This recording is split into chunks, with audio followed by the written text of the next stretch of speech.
नमस्कार, आप देखना शुरू कर चुके हैं न्यूज़ वन इंडिया और मैं हूं आपके साथ मानसी जैन। करवा चौथ, जिसकी तैयारी हर शादीशुदा महिला कई दिन पहले से करना शुरू कर देती है। अपने पति की लंबी उम्र के लिए पूरे दिन वे व्रत भी रखती है। लेकिन यूपी के मेरठ से एक ऐसा मामला सामने आया है जिसमें पत्नी करवा चौथ की शॉपिंग तो अपने पति के साथ करती है, लेकिन करवा चौथ से ठीक पहले अपने जीजा के साथ फरार हो जाती है। जिसमें सबसे चौंकाने वाली बात ये रही कि एक दिन पहले तक यही महिला अपने पति के साथ करवा चौथ की शॉपिंग कर रही थी, लेकिन करवा चौथ के सामान जुटाने के बाद अब वे फरार हो गई है। दरअसल मामला मेरठ के जानी थाना क्षेत्र के सिसोला गांव का है।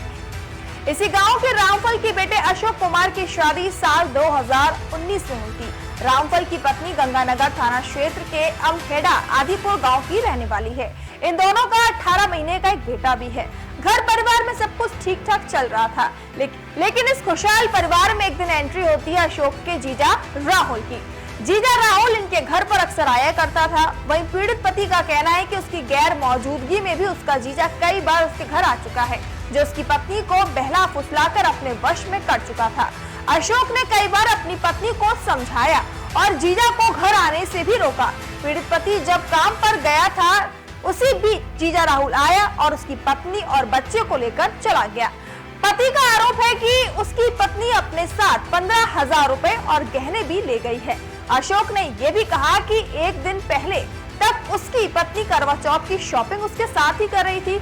उसने ये भी कहा था कि पिछले साल की तरह इस बार भी दोनों एक दूसरे की लंबी उम्र के लिए करवा चौथ का व्रत रखेंगे, लेकिन अब वो जीजा राहुल की बातों में आकर उसके साथ चली गई।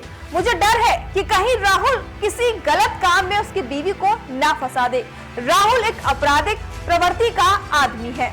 वहीं इस खबर के बाद आसपास के क्षेत्र में काफी ज्यादा चर्चा है कि पत्नी अपने पति को करवा चौथ के दिन छोड़कर चली गई है, जिस पर कई लोग हैरानगी जता रहे हैं तो कई लोग उस पर मजाक भी बना रहे हैं। आपकी क्या राय है इस खबर पर, हमें जरूर बताएं।